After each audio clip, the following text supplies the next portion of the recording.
Hey guys, it's Sam, and today we have another witchy book review. Today I'll be talking about Weave the Liminal by Laura Tempest Zakroff. And this is a book about living modern traditional witchcraft. If you haven't seen my video talking about my stance on my witchy journey, I will link that on the screen because it'll give you better insight to my thoughts on witchy books when I review them. So Zakroff is pretty well known within the witchy world. She's authored a couple other different books, but this is the first one that's more broad and more of a beginner book, although I feel like this could be read by anyone. This is less of a traditional beginner book like the other ones that I've reviewed so far because it's less of like a step-by-step. This does not have spell recipes, ritual ideas, anything like that. It has very few exercises. The ones that it does have are more research tips, like, hey, look more into this thing.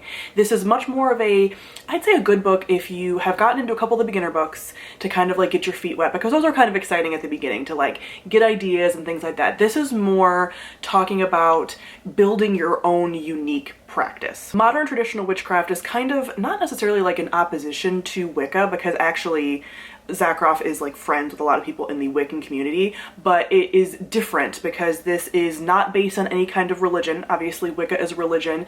Modern traditional witchcraft is more folk magic and very much create your own path, and there aren't actually any rules and you kind of make the rules. So with that, this is much more talking about how to make your own rules, how to decide the kind of witchcraft you want to do, and more about your practice and kind of more deep thought about building your practice. Like I said, this does not have different spells to do or anything like that. There is very little about the things that you traditionally see in witchcraft books.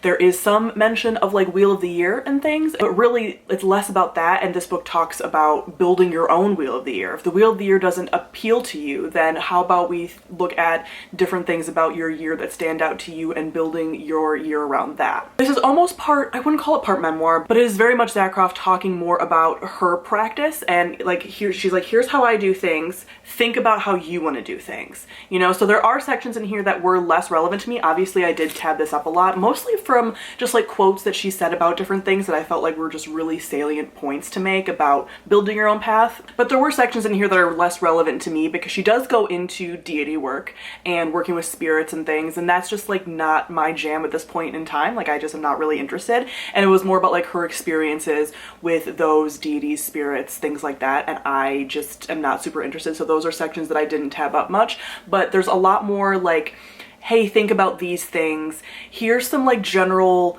again, more guidelines. She never really says anything about rules or anything like that. It's more hey, think about these things. Think about when you're building a spell or a ritual, kind of give these things some thought. So it's very, very much focused on making your own practice, which I think is really nice. It's a nice beginner book, intermediate book, but I think even advanced practitioners could go back and kind of give this some more thought, especially if you just kind of bumbled along into your practice and didn't really give it much thought. This, I think, is really good for that. Something else I really liked is Zakroff is very inclusive. I've talked about before in my previous witch book reviews that there's a lot of using of she pronouns and talking about your divine femininity, which is a cool thing to do sometimes, but it just is the very big focus on witch books, and I've had people tell me that's kind of true of a lot of witch books. This doesn't do that. She's very good about being the practitioner, the person, he, she, they, really interchangeable language, and just again being it's not about that, it's not about who can practice. You make completely your own rules, and that is very refreshing.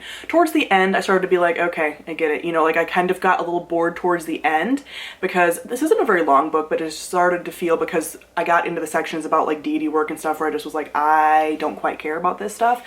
So I think I would have liked a little tad bit more guidance, but she makes it very clear from the beginning, that's not what this is about. So after this book, I do plan on going more into getting books that are specifically about certain kinds of things I want to learn more about. This is probably my last of the true beginner books, because I feel I've gotten all I needed right now from the beginner books, because this one was not redundant, but I feel if I start reading more and more just beginner books that are very broad and not focused on a particular beginner topic, it's just gonna be really redundant. So I feel this is a good stepping off point into other things. So I do plan on reading more books about lunar magic and specific herbs and things like that after reading this. But I highly recommend this. I'd say I'd give this about 4 stars. Again, the end made me kind of like a little bored, but I think that's a me thing more than the writing or anything. Again, this is not going to be like the end all be all, and it's not a book that labels itself as being like the complete guide to anything, because it's like this is really about you and your own practice, and I really enjoyed that. So highly recommend, 4 out of 5 stars. So comment down below, let me know your thoughts on Weave the Liminal. Thank you all for watching, and I'll see all of you guys soon. Bye.